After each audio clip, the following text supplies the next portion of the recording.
نداء الحق صوت قد شجاني وبلغني الحقيقة والأماني وكان لي السبيل إلى المعالي ونورا للهداية والبيان.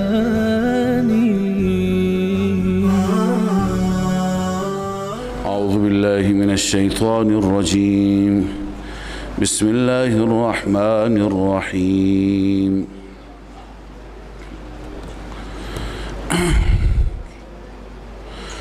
فمن أظلم ممن كذب على الله وكذب بالصدق إذ جاءه أليس في جهنم مثوى للكافرين.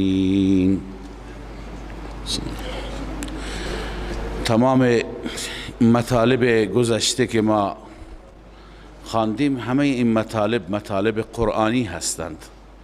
کسی که به قرآن مجید اعتقاد و ایمان داشته باشد در مقابل این مطالب تسلیم میشه.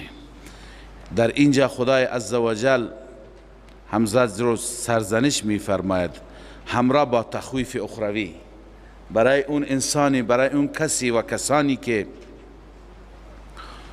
تکذیب میکند. فمن اظلم ممن کذب علی الله، چه خودش بر خدا افترا میگوید، بر خدا دروغ میگوید. من کذب علی الله یعنی شرک میکند، خرافات میکند و نسبت به خدا میده، میگه خدا گفته. او کذب بالصدق اذ جاءه، یا اینکه صدق را، او کذب بالصدق القرآن، قرآن را و تمام شریعت را تکذیب میکند زمانی که قرآن پیشش آمده. این انسان جایگاهش کجاست؟ الله به وسیله استفهام الیس فی جهنم مثوى للکافرین که به معنای اثبات هست. آیا جهنم جایگاه، در جهنم مال کافرین نیست و در جهنم جایگاه کافرین نیست؟ چرا نیست؟ بله هست. چنین کافرینی که قرآن خدا را، کتاب خدا را انکار می کنند. والذی جاء بالصدق وصدق به، در مقابل این کافرین بیان حال مؤمنین. الله می فرماید آنانی که جاء بالصدق، اون کسی که صدق آورده. مراد از والذی جاء بالصدق رسول الله صلی الله علیه وسلم است. چنانچه می فرماید الموصول عبارت عن رسول الله صلی الله علیه وسلم. والذی جاء بالصدق کیه؟ رسول الله است. كما اخرجه ابن جرير وابن المنذر وابن ابي حاتم وابن مردويه وبيهقي الى اخره. والذي جاء بالصدق، اما الذي رسول الله صدق چیه؟ وفسر ابن عباس الصدق بلا اله الا الله، صدق را تفسیر کرده بلا اله الا الله، یعنی اون شخصیتی که توحید آورد، حامل پیام توحیدی است، حامل پیام لا اله الا الله است و صدق به و تصدیقش کرد. در ادامه همین آلوسی نوشته والمؤمنون داخلون بدلالة السیاق و حکم التبعیه. این والذی جاء چون بشارت برای رسول الله آمده، مؤمنین هم داخل هستند، چون مؤمنین به تبع رسول الله هم حامل توحیدند، هم دعوتگر به سوی توحید هستند و هم تصدیق کنندگان هستند. صفاتی که برای رسول الله بیان شده. لذا الله می فرماید اولئک هم المتقون، این نتیجه دنیوی هست. در دنیا اینا اسمشون است متقین، و در آخرت چه خبره؟ لهم ما یشاءون عند ربهم، این نتیجه اخروی هست. هر چی که بخوان نزد پروردگار برایشون هست. ذالک جزاء المحسنین، این جزای مخلصین است. بنده عرض کردم که محسنین دو معنا میتونه داشته باشه در قرآن مجید. محسنین به معنی نیکوکاران، کسانی که کار نیک میکنند، اما بیشتر در قرآن محسنین در مقابل منافقین استفاده شده. منافقین اونهایی که برای ریا میکنن، محسنین اونهایی که با اخلاص. پس مخلصین این هست پاداش نیک مخلصین. لیکفر الله عنهم اسوأ الذی عملوا، این نتیجه و حاصل عمل کردشون است. لام هم لام عاقبت است، یعنی نتیجه و عاقبت این خواهد شد که الله کفاره می فرماید از آنان اسوأ الذی. این اسوأ خالی از تفضیل است. در بسیاری از قرآن مجید، مواقع قرآن مجید اسم تفضیل ذکر شده خالی از معنی تفضیل. نه، معنیش این نیست که اسوأ را خدا کفاره میکنه، سو را کفاره نمیکنه، بدترین اعمال را کفاره میکنه اما اعمال بد را نمیکنه. نه، مطلقاً اعمال بدشون را الله کفاره میکند، یعنی محو میکند. الذی عملوا و یجزیهم اجرهم باحسن الذی کانوا یعملون، و الله پاداش میده. این احسن هم مثل همون پاداش میده اعمال نیکی که آنها انجام دادند. تمام اعمال نیکشون را الله عزوجل پاداش میده. الیس الله بکاف عبده، خدایی که چنین پاداش میده، آیا همین الله برای بندگانش کافی نیست؟ بندگان خدا را دارند پشت سر خودشون و با این روش رضایت مولا دارند، کافی نیست برایشون؟ و یخوفونک بالذین من دونه، و اما آنان بکاف عبده، عبده بعضی بنده خاص یعنی رسول الله صلی الله علیه وسلم. و یخوفونک بالذین من دونه، شما را می ترسانند از اون معبودانی که غیر از خدا معبود گرفتند. یقولون انک لتعیبها و یصیبک بسوء، میگویند شما اونها را بد و بیراه گفتید، اونها به شما آسیب میرسانند، شما را ضرر میدهند. الله میفرماید که اصل اینا گمراهند. دلیل اصلی و من یضلل الله فما له من هاد، هر کسی را که الله گمراه کند نیست برای او هیچ هدایتگری، هیچ کسی که راهنماییش بکند. اینا گمراهند که از هر چوب و از هر سنگ و از هر چی میترسند، و شما را هم میترسانند که بترسید، این خدایان خطرناکند. و من یهد الله فما له من مضل، هر کسی را که الله هدایت کند نیست برای او هیچ گمراه کننده. الیس الله بعزیز ذی انتقام، آیا الله نیست چرا هست غالب صاحب انتقام. به عزیز بالقوه هست، انتقام بالفعل است. عزیز اونه که در آینده میتونه انتقام بگیره، انتقام همونه که عملا میگیرد. ولئن سألتهم، حال دلائل عقلی، دلیل عقلی على سبیل الاعتراف من الخصم که گفتیم در این سوره بیشتر دلائل عقلی هستند.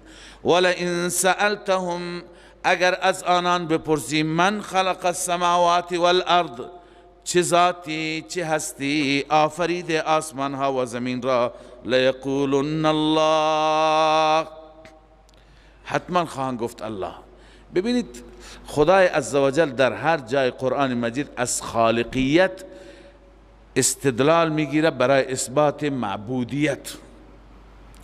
یعنی هر کسی که خالق است اون لایق است که معبود هم بشه. در هر جا سوال اینه که آیا اونها چیزی را خلق کردند؟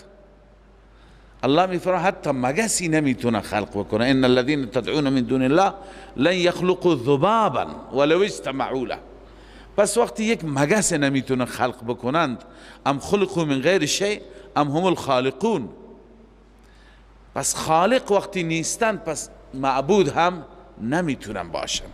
الله میفرماید قل افرأیتم، این نتیجه دلائل، قل افرأیتم ای اخبرونی، به من بگید، ما تدعون من دون الله، آنچه که شما عبادت میکنی غیر از الله، معبودان باطلتان، ان ارادنی الله بضر، اگر خدا به من نسبت به من اراده آسیب بکند، نسبت به من اراده ضرر بکند، هل هن کاشفات ضره، آیا این معبودان شما دور میکنن ضرر الهی را؟ میتونند. یا برعکس، او ارادنی برحمت، یا الله نسبت به من اراده رحمت و برکت بکند، هل هن ممسکات رحمت، آیا معبودان شما میتونند جلوگیری رحمت خدا بکنند؟ کاری از دستشون بر نمیاد، نه نفع به دست اونهاست نه ضرر به دست هیچ که نیست. حتی به پیغمبر خودش الله عزوجل میفرماید پیغمبر تو هم اعلام کن، قل لا املک لنفسی نفعا ولا ضرا الا ما شاء الله، من حتی برای خودم نمیتونم نفع و ضرر کسب بکنم مگر آنچه که الله بخواد. پیغمبر خدا صلی الله علیه وسلم چندین جا برای نفع میره ضرر میکنه. طائف رفته که مردم مکه گوش نمی کنند، شاید اهل طائف گوش کنند، اونجا چقدر آن حضرت صلی الله علیه وسلم را اذیت می کنند، با سنگ و سنگباران او را بدرقه می کنند. پس من مالک نفع و ضرر خودم نیستم. قل حسبی الله، این نتیجه. پس وقتی همه چیز به دست الله است، الله مرا کافی است، بنویسید در مهمات دارین، در مهمات هر دو دنیا فقط خدا کافی است نه غیر خدا. علیه یتوکل المتوکلون، باز هم علی حرف جر متعلق مقدم شده و این تقدیم فایده چی میده؟ حصر، یعنی فقط بر او باید توکل بکنند، توکل کنندگان. اما پاسخ آخر برای معاندین، قل یا قوم، ای قوم اعملوا علی مکانتکم، شما سر جایتون عمل بکنید به همون روش خودتون، انی عامل، منم سر جای خودم عمل میکنم بر روش خودم، فسوف تعلمون، ان قریب، این تخویف اخروی هم است، ان قریب شما میدانید، من یأتیه عذاب یخزی، چه کسی است که پیش او عذاب رسوا کننده میاد، و یحل علیه عذاب مقیم، و میدانید چه کسی بر او عذاب دائمی فرود میاد، عذاب ابدی و سرمدی بر او فرود میاد. در قیامت معلوم میشه اهل شرک یا اهل ایمان. انا انزلنا علیک الکتاب للناس بالحق، این دلیل وحی است، همانا ما بر تو فرستادیم کتاب را به حق ای محمد صلی الله علیه و سلم. اما کسانی که از کتاب درست استقبال بکنند، درست استفاده بکنند، هدایت بگیرند، به نفع خودشون است. فمن اهتدى فلنفسه، هر کسی که هدایت بشه، راه هدایت را از کتاب بگیرد، دریافت کند، به نفع خودش. و من ضل فانما یضل علیها، هر کسی گمراه بشه جز این نیست که گمراهی بر علیه خودش. و ما انت علیهم بوکیل، تو نیستی بر اونها ضامن، یعنی ضامن که چرا هدایت نشدند تو باید پاسخگو باشی. نه خیر، کار شما بلاغ بود و بس، شما بلاغتون را انجام دادید، این علیک الا البلاغ. الله یتوفى الانفس حین موتها والتي لم تمت، دلیل دیگری برای اثبات توحید و در این دلیل بیان قدرت رب العالمین است که ببینید خدای عزوجل چگونه ارواح شما را میگیرد. بعضی ارواح را موقتا میگیرد، بعضی ارواح و جانها را دائما میگیرد. مثلا انسان که میمیرد، خواب هم نمونه هست از مرگ.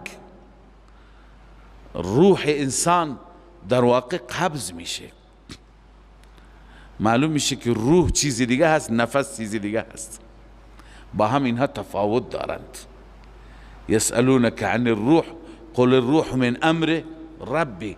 روح گاهی در خواب هم میره، پرواز میکنه، جاهای سیر میکنه، گاهی انسان بیادش هست کجا رفته، گاهی بیادش نیست.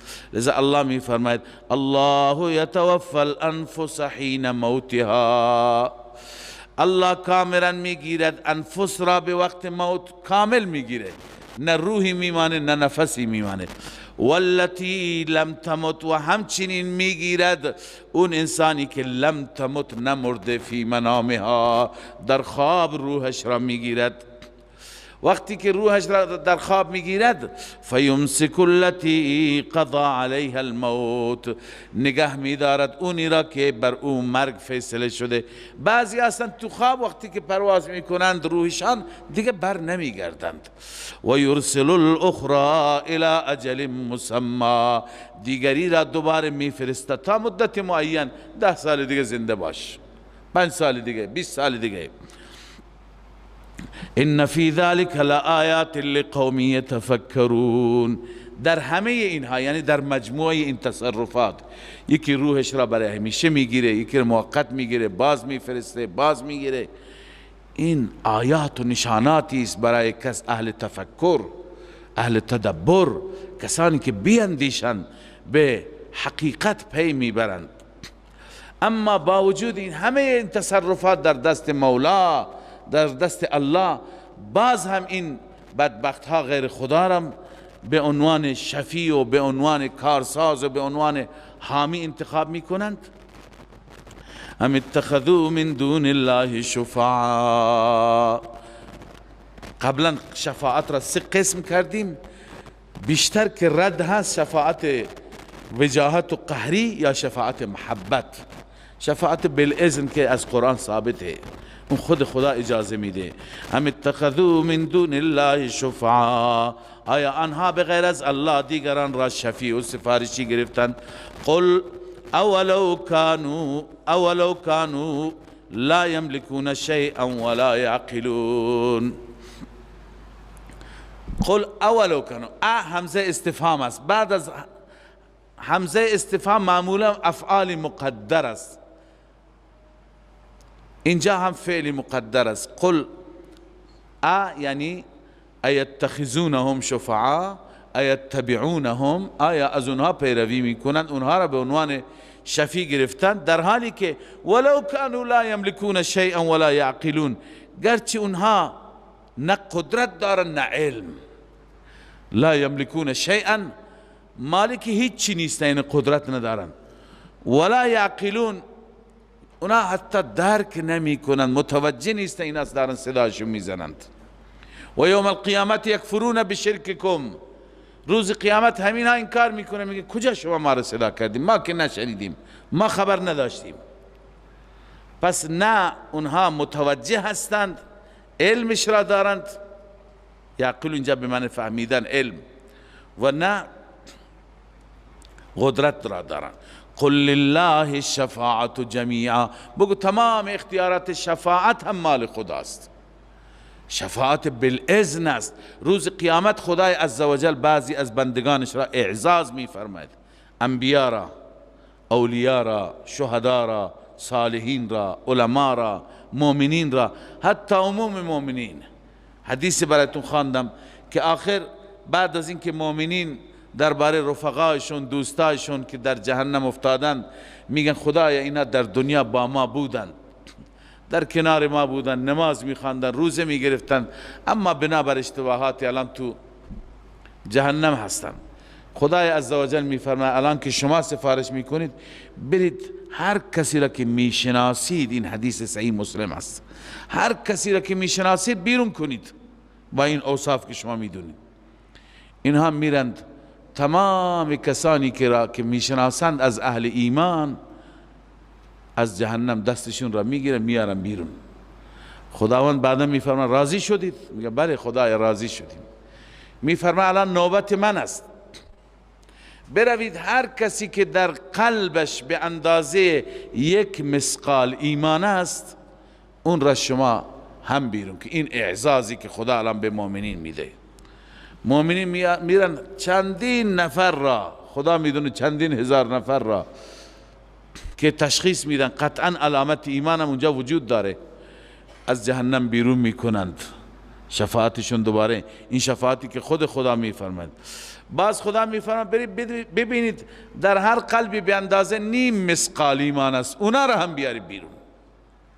میرن کسانی که نیم مثقال ایمان دارند هم اونها را شفاعت میکنن. پس قل لله شفاعت جمیعا، شفاعت در اختیار الله است، در اختیار این خدایان دروغین نیست که شما میگی اینها قدرت دارن میتونن جلوی خدا را علیاذ بالله بگیرن، جلوی ضررهای و آسیبهای ما را بگیرن.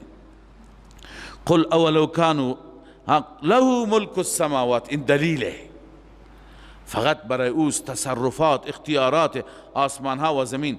ثم الیه ترجعون، سپس به سوی او برگردانده میشوید. و اذا ذکر الله، خداوند اینجا توبیخ و زجر میفرماید، سرزنش میکند مشرکین را که اینها چقدر خوگر غیر الله شدند. هرگاه خدا به تنهایی یاد میشه دلشون میگیره، پژمرده میشن، اما در کنار خدا غیر الله وقتی که ذکر غیر الله بشه چقدر شاد میشن. الله میفرماید و اذا ذکر الله وحده، هرگاه الله یاد بشه به تنهایی، بگیم فقط خدا، اشمئزت قلوب الذین لا یؤمنون بالآخرة. اشمئزت به معنی منقبض شدن، منقبض میشه، گرفته میشه و متنفر میشه. همچنین دل کسانی که ایمان به آخرت ندارند، مشرکین ایمان به آخرت ندارند. اکثر مشرکین دنیا در زمانهای گذشته، در زمان انبیا، یک انکارشون توحید بود، یکی قیامت بود.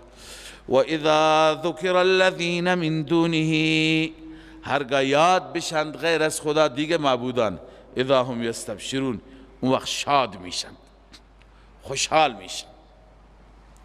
الله عزوجل این همه دلائل توحید بیان فرمود، اکنون نتیجه دلائل و ثمره دلائل. قل اللهم فاطر السماوات والارض، بگو ای الله، ای ذاتی که خالق آسمان ها و زمین هستی، عالم الغیب و الشهاده، ذاتی که تو داننده غیب و شهادتی، انت تحکم بین عبادک. اینجا دعا مقدر است چون اینها همه تعریف و تمجید رب است. اقض حاجتی، عالم الغیب و الشهاده، اقض حاجتی، حاجت من را برآورده کن. انت تحکم بین عبادک فیما کانوا فیه یختلفون، تویی که بین بندگانت قضاوت میکنی در اون مسائلی که اختلاف دارند، تویی که فیصله میفرمایی، قضاوت میفرمایی. این دعا را اگر حفظ نداری حفظ کنید. یکی از بهترین مناجات و صفات رب العالمین تو این هست که انشاءالله در مقبولیت بقیه دعاهای شما خیلی مؤثر است. تو حدیث صریح آمده، عبدالرحمن بن عوف رضی الله تعالی عنه میفرماید روز خدمت ام المؤمنین عایشه رضی الله عنها رسیدم، پرسیدم رسول الله نماز تهجد را با چی شروع میکرد؟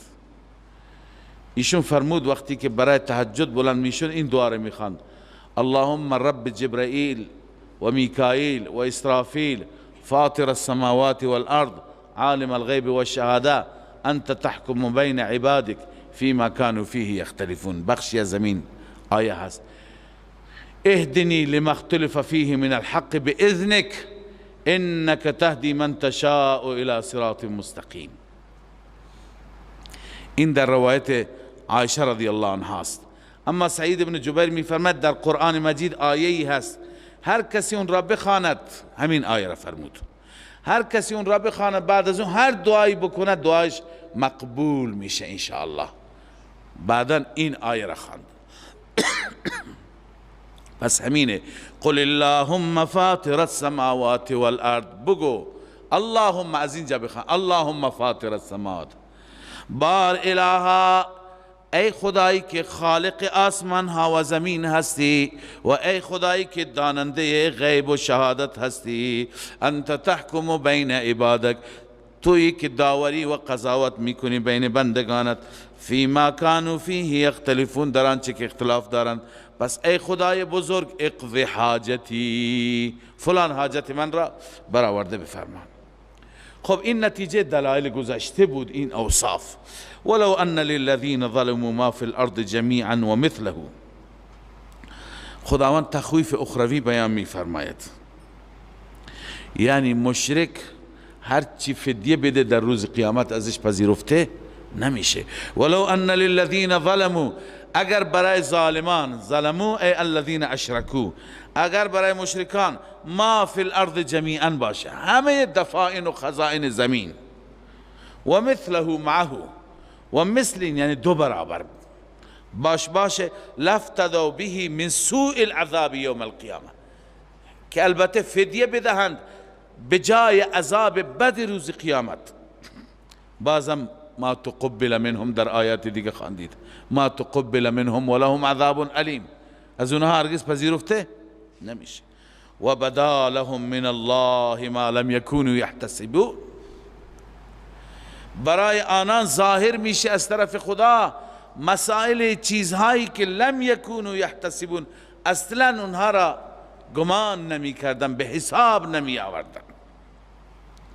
و بدا لهم سیئات ما کسبوا، ظاهر میشه سیئات آنچه که کسب کردند، هر عملی که کسب کرده عمل بد ظاهر میشه، مشخص میشه فلان عمل را کرده.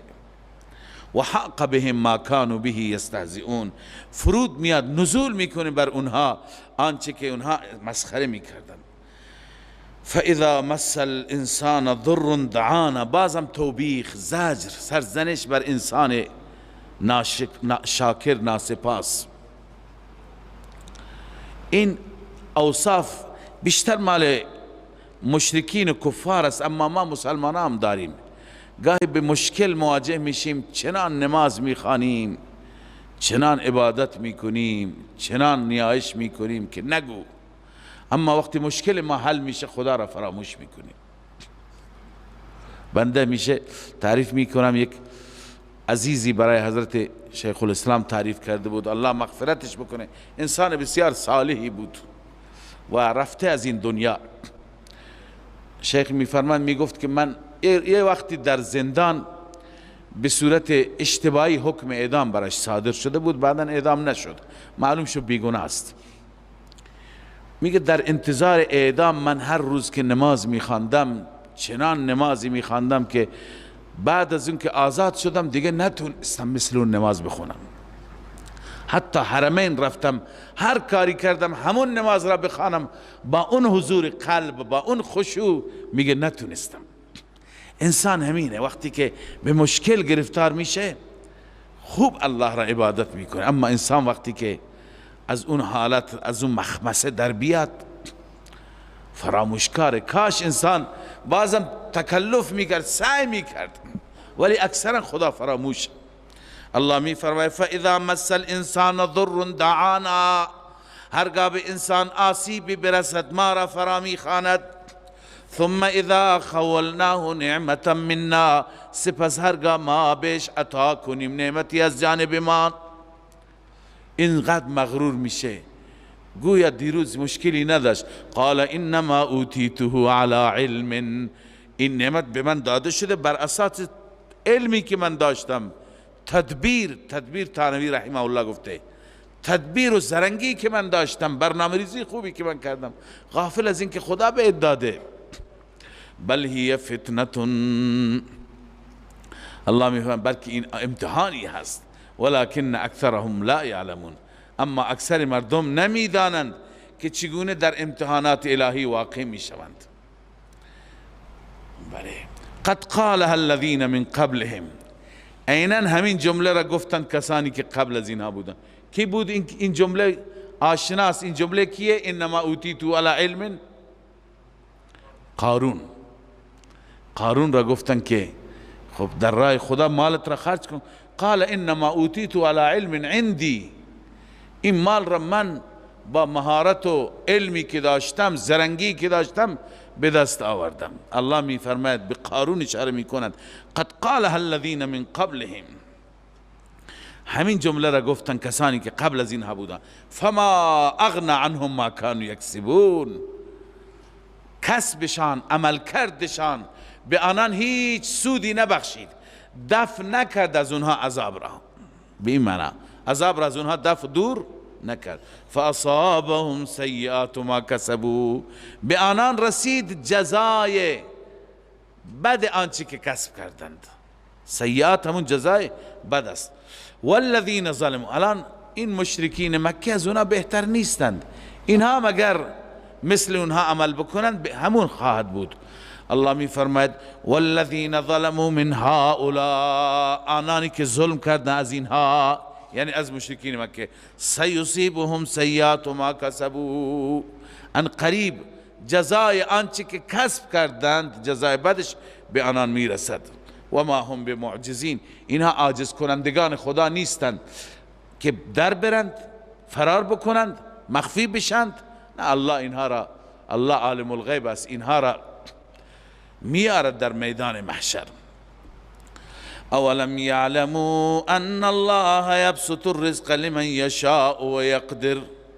دلیل دیگری که در این دلیل هم بیان قدرت رب هست و هم بیان این است که ملاک برتری انسان بر مال نیست، تقسیم مال بر اساس حکمتی است که الله در نظر گرفته. آیا اینها نمیدانند که الله فراخ میکند رزق را برای هر کسی که بخواهد و یقدر تنگ میکند.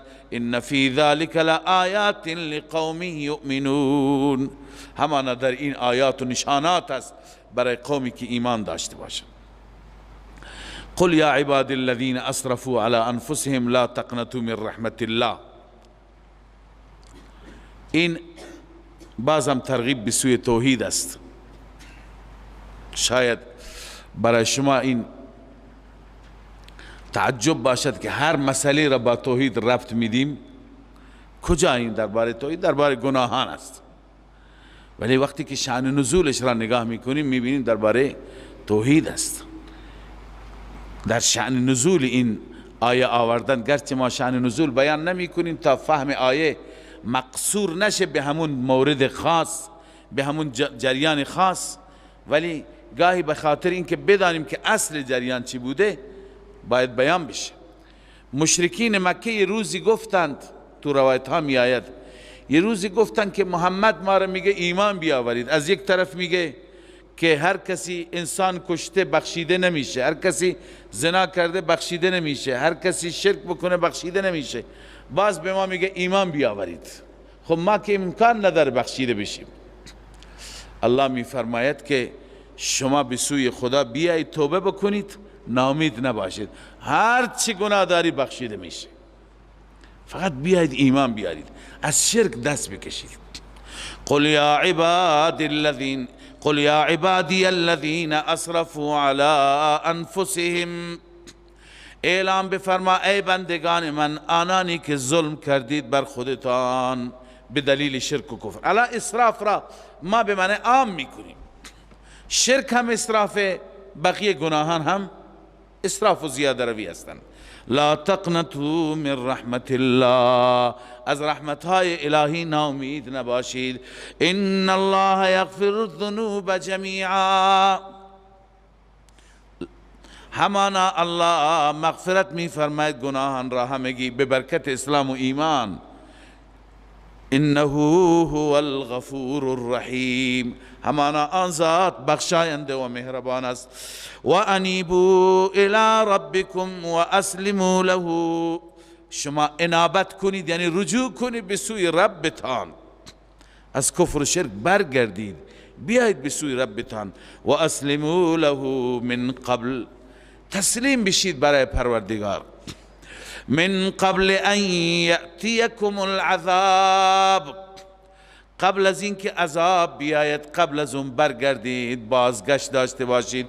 ثم لا تنصرون، سپس شما یاری نمی شوید. نفی شفاعت قهری، شما یاری نمی شوید بعد از اینکه عذاب آمد، لذا بهتر قبل از اون شما برگردید.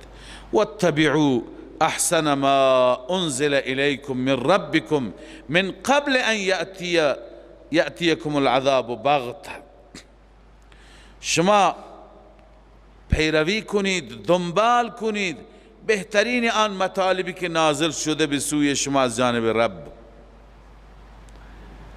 قبل از اینکه عذابتون بیاد ناگهان و انتم لا تشعرون، شما اصلا متوجه نباشید که چطور عذاب آمد.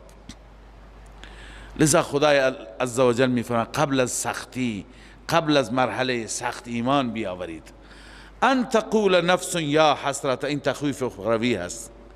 این نباشد که اینکه بگوید نفسی، کسی، یا حسرت علی ما فرطت فی جنب الله، ای افسوس، ای حسرت بر آن کوتاهی که من کوتاهی کردم در رابطه با الله، در جانب الله. و این کنت لمن الساخرین، این مخففه من المثقله، همانا من از مسخره کنندگان بودم. اینطور نباشد فردا این پشیمان بشی. او تقول لو ان الله هدانی لکنت من المتقین، یا که بگویید که اگر خدا مرا هدایت میکرد در دنیا من از متقیان میشدم. او تقول حین ترى العذاب، یا بگویی وقتی که عذاب را ببینی بگی لو ان لی کرتن. تمام اون چی که مجرمین در روز قیامت میگه همه را الله ذکر میفرماید. یا اینکه بگی وقتی که عذاب را دیدی لو ان لی کرتن، اگر برای من بازگشتی باشه یک بار دیگه فقط برگردم، فاکون من المحسنین، من از بندگان مخلص خدا میشم، دیگه شرک نمی کنم، با انجام نیکی ها مخلص میشم. الله میفرماید این فرصت هایی که تو تمنا میکنی همه فرصت ها به داده شد، چرا استفاده نکردی؟ بلا قد جاءتک آیاتی، بله ای بنده همانا آمد پیش تو آیات من، یعنی آیات قرآن، فکذبت بها واستکبرت، تو تکذیب کردی آیات را و تکبر کردی، و کنت من الکافرین، از کافران شدی، از کافران گشتی. تکذیب آیات کفر میکن، به کفر میرساند. و یوم القیامت ترى الذین، اینا دیگه تخویف هستن، وعید هستن. روز قیامت میبینی آنانی را که کذبوا علی الله، بر خدا دروغ گفتند. چطور؟ به نسبت الولد و الشریک لله، جلالین گفته دروغ بر خدا اینه که برای خدا فرزندی ثابت کردن، دختری ثابت کردن یا شریکی ثابت کردن. الله می فرماید آنها را می بینی که وجوههم مسوده، چهره هایشون سیاه است. یوم تبیض وجوه و تسود وجوه، چهره هایشون سیاه است. الیس فی جهنم مثوى للمتکبرین، آیا جهنم جایگاه چنین متکبرین نیست؟ چرا هست. این مشرکین و کافرین، این متکبرین در جهنم میافتند. و ینجی الله الذین اتقوا بمفازتهم، الله عزوجل این بشارت است، الله نجات میدهد کسانی را که از شرک و کفر دوری کردن. اتقوا عن الشرک و الکفر، بمفازتهم، همراه با فوز و کامیابی اونها. لا یمسهم السوء، کوچکترین سوئی، کوچکترین بدی به اونها نمیرسه. ولا هم یحزنون، اونها غمگین هم نخواهند شد. لذا الله عزوجل میفرماید پس قبل از اینکه این مرحله بیاد، این سختی ها و این شدائد بیاد، ای بنده اتبعوا من قبل ان یأتیکم العذاب، انیبوا الى ربکم و اسلموا له من قبل ان یأتیکم العذاب. قبل از اینکه عذاب بیاد اسلام بیار، مسلمان شو، اتباع کن. الله خالق کل شیء، بازم دلیل عقلی بر اثبات توحید. الله است آفریدگار هر چیز، و هو علی کل شیء وکیل، و او بر هر چیز نگهبان و محافظ است. همه را او پیدا کرده و همه را او حافظ است. له مقالید السماوات والارض، فقط و فقط برای الله است خزائن آسمان ها و زمین. اینجا از کنم مقالید به معنی مفاتیح، مفاتیح مراد خزائن هستند. خزائن آسمان ها و زمین مال الله است. البته در بعضی روایت ها داریم که اگر شما میخواهید مقالید السماوات والارض را داشته باشید، مقالید سماوات ارض سبحان الله والحمد لله ولا اله الا الله والله اکبر هست که اینها هر یکی ذکر و کلمات توحیدی هستند، تنزیه و تقدیس و پاکی الله عزوجل تو این هست. لذا له مقالید السماوات والارض، خزائن آسمان ها و زمین به دست الله است. والذین کفروا بآیات الله اولئک هم الخاسرون، آنانی که کفر میکنن به آیات خدا، چه آیات تکوینی چه آیات تشریعی، چه از اون آیات کون که توحید خدا اثبات میشه، چه آیات تشریعی که خود خدا در کلامش فرموده، اینها زیانکارترین انسان هستند. قل افغیر الله تأمرونی اعبد ایها الجاهلون، این اعاده مدعا هست اما به صورت زجر و توبیخ. خدای عزوجل در رابطه با شرک و شناعت شرک و قباحت شرک، کلمات تندی که گاهی انسان اصلا نمیتونه این کلمات را تلفظ بکند، در این آیات بیان میکند. الله می فرماید قل افغیر الله تأمرونی اعبد ایها الجاهلون، آیا غیر از الله را شما مرا امر میکنید که من عبادت کنم ای جاهلان؟ شما از من انتظار دارید من محمد صلی الله علیه وسلم بیام در مقابل غیر خدا کرنش بکنم، عبادت کنم، در حالی که ببینید چه وحی به سوی محمد آمده. ولقد اوحی الیک، این را میگن دلیل وحی، همانا وحی شده به سوی تو ای محبوب خدا. و الی الذین من قبلک، اختصاص به رسول الله ندارد، تمام کسانی که قبل از تو بودند. وحی الهی برای همه پیامبران اینه که لئن اشرکت لیحبطن عملک، لئن اشرکت، اگر شریک گرفتی با خدای عزوجل، فرزند جلاله نوشته، لیحبطن عملک، تمام عمل تو تباه میشه، برباد میشه. ولتکونن من الخاسرین، و حتما از زیانکاران میشی. ذره شرک با خدا تمام زندگی انسان را تباه میکند. بل الله فاعبد، بل الله فاعبد، بلکه فقط خدا را عبادت کن. و کن من الشاکرین، از بندگان سپاسگزار الله باش، غیر الله را عبادت نکن. سبحان الله. وما قدر الله حق قدره والارض جميعا، این همه دلائل، هم دلائل عقلی، هم دلائل نقلی، هم دلائل وحی، هم تخویف، هم تبشیر، تخویف دنیوی اخروی. باز هم الله عزوجل زجر و سرزنش می فرماید، یا به تعبیری شکوه می فرماید از این بندگان که هنوز حق تعظیم خدا را نمی دونند. و ما قدر الله حق قدره، ای و ما عظم الله حق عظمته، اینها خدا را تعظیم نکردند، حق عظمت خدا، خدا را قدردانی نکردند، در حالی که قدرت خدا را ببین. والارض جمیعا قبضته یوم القیامه، تمام زمین در قبضه قدرت اوست روز قیامت. و السماوات مطویات بیمینه، و آسمان پیچیده شده به دست الله. مطوی میگویند یه پرونده را شما لوله بکنید، بپیچونید، در دست بگیرید، چطور؟ در دست شما در اختیار، تمام آسمان پیچونده میشه به دست الله است، در اختیار الله است. سبحانه و تعالی عما یشرکون، الله پاک است، سبحانه پاک است از شریک هایی که اینها نسبت میدن به سوی خدای عزوجل، و برتر است تعالی عما یشرکون از اون چیزی که اینها شریک خدا قرار میدن. خب این زجر بود، سرزنش بود. حال خدای عزوجل تخویف بیان میفهمه، تخویف اخروی. و نفخ فی الصور، سور دمیده میشه، فصعق من فی السماوات و من فی الارض، بیهوش میشه، از حال میره.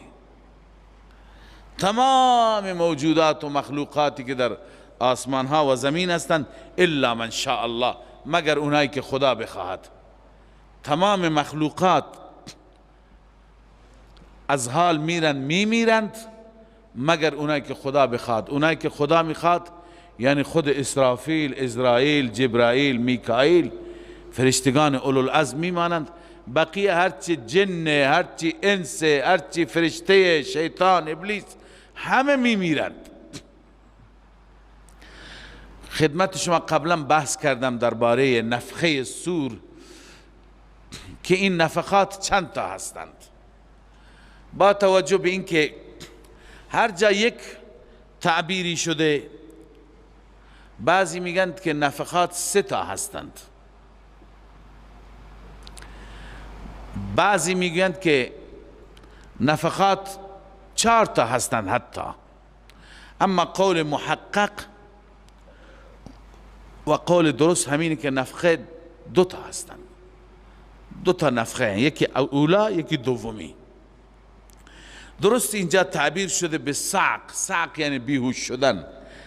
معنیش این نیست که اول سور دمیده میشه، اول آدمان بیهوش میشن، بعد از اون دومی سور زده میشه، چنانچه بعضی مفسرین همینو گفتن.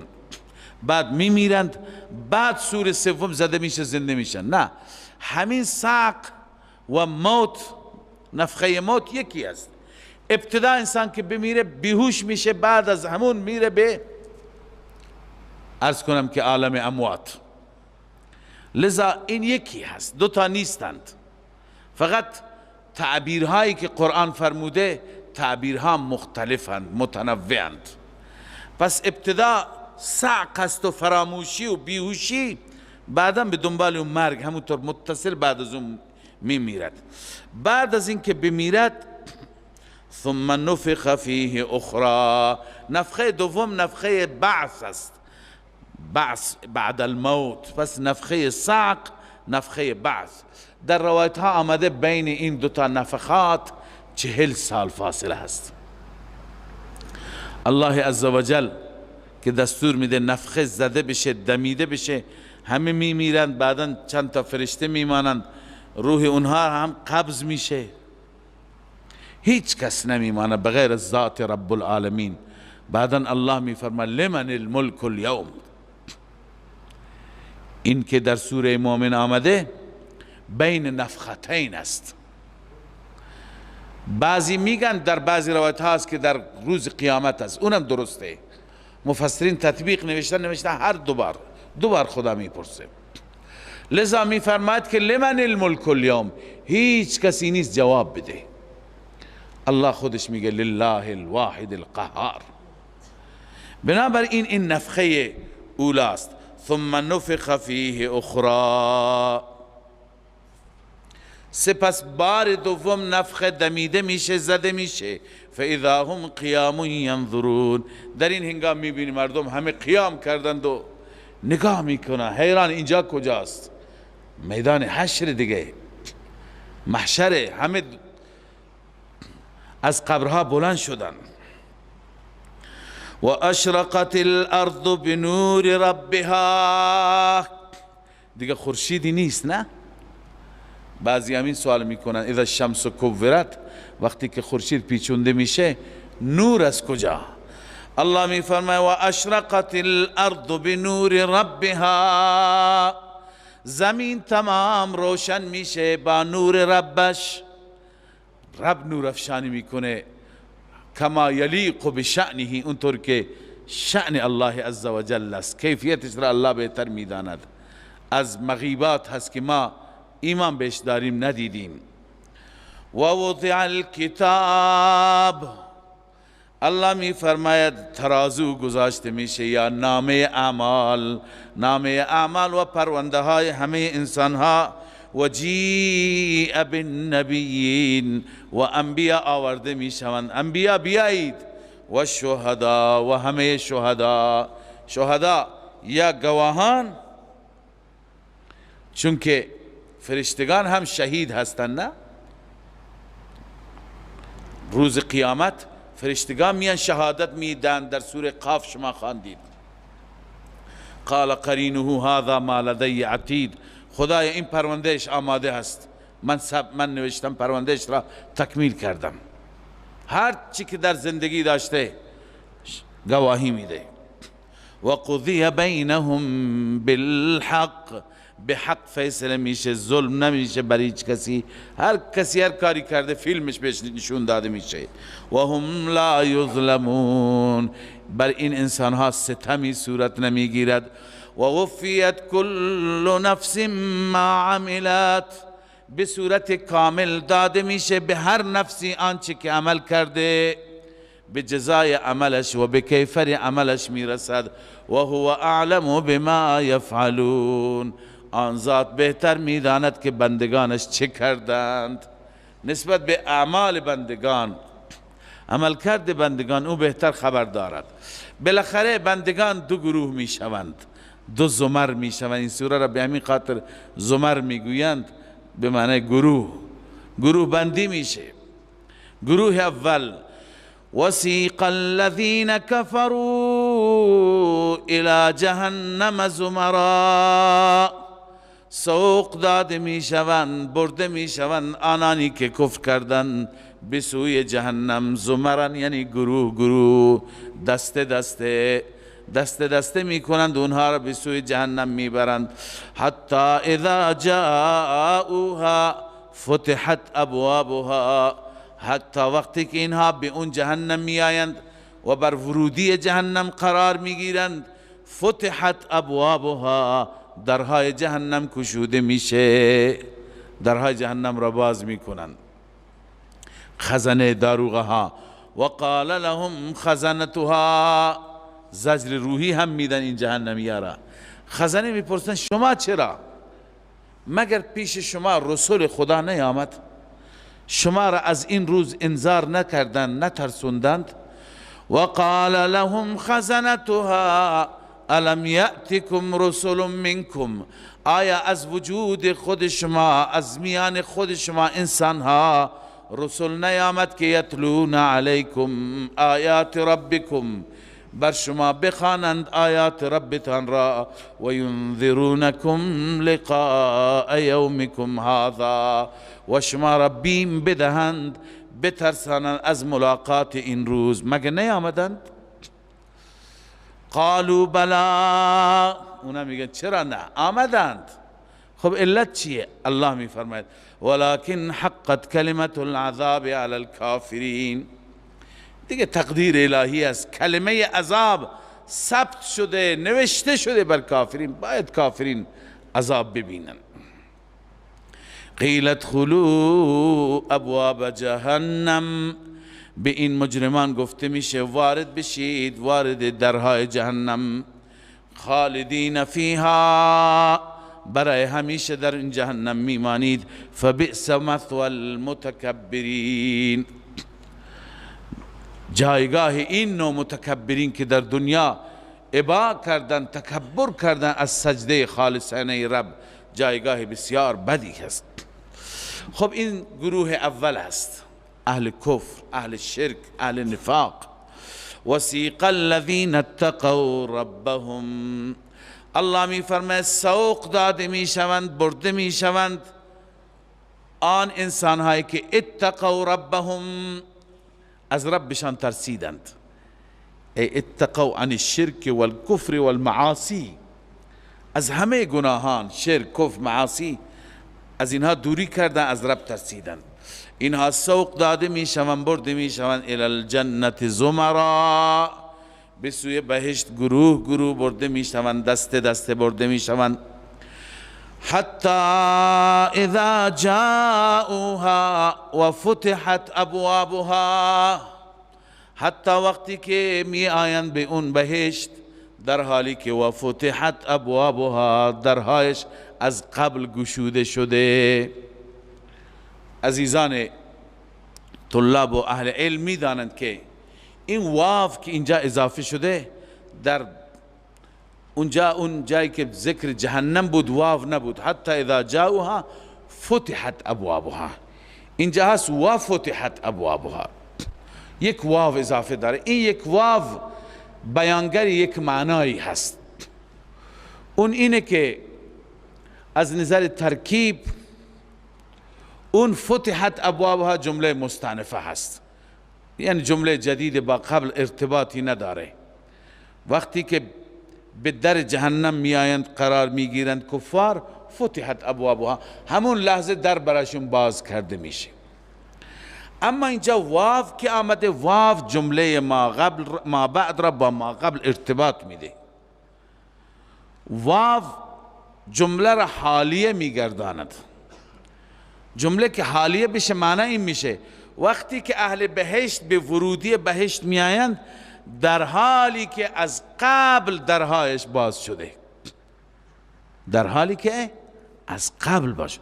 یعنی فرق رحمت و عذاب یا بهشت و جهنم اینه که درهای بهشت به اکرام مؤمنین، به اعزاز مؤمنین از قبل باز است و فتحت ابوابها. اما غضب خدای عزوجل اونقدر زیاد نیست که از قبل درها برای اهل جهنم گشوده بشه. اونا که میآیند همین وقت براشون باز میکنند، در همین لحظه براشون باز میشه. وقال لهم خزنتها، خزنه به اینها میگویند، عرض کنم که نگهبانان بهشت میگویند سلام علیکم، سلام علیکم. ببینید روی سلام قبلا هم بحث کردم که این کلمه ای هست که الله هم استفاده میکنه، فرشتگان هم استفاده میکنن، در بهشت هم استفاده میشه، لذا این کلمه را باید محکم بگیریم. سلام علیکم جمله دعایه هست، یعنی ای اهل بهشت از هر خطر و از هر خوف در سلامت و در امنیت باشید. سلام علیکم طبتم، طبتم از طابه هست به معنای اینکه خوش باشید، خوش بگذرانید. فادخلوها خالدین، وارد بهشت بشید برای همیشه به طور ابدالآباد. وقتی که بهشتی ها می روند انتظارش را هم شاید نداشتند، بیست اختیار حمد خدا را میگن.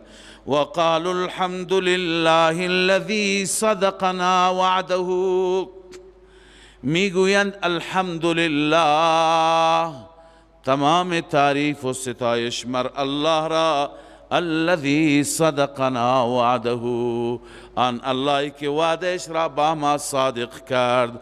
و اورثنا الارض، و ما را وارث زمین قرار داد. ارض مراد از زمین ارض الجنه هست. ولقد كتبنا في الزبور من بعد الذكر ان الارض يرثها عبادي الصالحون.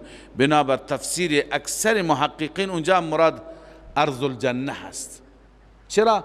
چون ارض الدنیا هم یرثها عبادی الصالحون و غیر صالحون، در دنیا گاهی صالحین مسلط میشن گاهی غیر صالحین، پس مراد ارض الجنه هست. اینجا هم ببینید و اورثنا الارض، خداوند ما را وارث این، چون مال قبلا پدر ما بود آدم اونجا بود، ما دیگه وارثیم به تبع. و اورثنا الارض، این ارض الجنه را به ارث ما در آورد. نتبوأ من الجنة حیث نشاء، ما جای میگیریم، جایگزین میشیم از بهشت هر جایش که بخوایم، هر جا دلمون بخواد میریم، تمام مناظرش را تماشا میکنیم، لذت میبریم. فنعم اجر العاملین، چه زیباست اجر عاملین، عمل کنندگان. و ترى الملائکة حافین من حول العرش، سبحان الله، ملائکه در اون روز هم مشغول تسبیح و یاد الله عزوجل. میبینی ملائکه را که حافین من حول العرش، اطراف عرش را احاطه کردن، یسبحون بحمد ربهم، اونها حمد و تسبیح پروردگار را میگویند و اهل بهشت را نظاره‌گر هستند. و قضی بینهم بالحق، به حق بین آنان فیصله میشه. اهل بهشت به حق به بهشت میروند. و قیل الحمد لله رب العالمین، این قول بهشتی هاست، چون قبلا هم خواندیم آخر دعوانا ان الحمد لله رب العالمین. این سخن اهل بهشت در هر جلسه وقتی که بازخواست بلند میشه، برخاست میشه، میگه الحمد لله رب العالمین. لذا از طرف ملائکه تسبیح و تقدیس و الحمد لله رب العالمین را هم ملائکه میگویند هم اهل بهشت میگویند. و قیل الحمد لله گفته میشه، تمام ستایش، تمام تعریف، تمام حمد و ثنا مراد چه محامدی هست؟ محامدی که الوهیت الله را اثبات می کند. این حمد اختصاص دارد به الله، لله اختصاص به الله دارد، اون اللهی که رب عالمیان است، رب جهانیان است. صدق الله العظیم.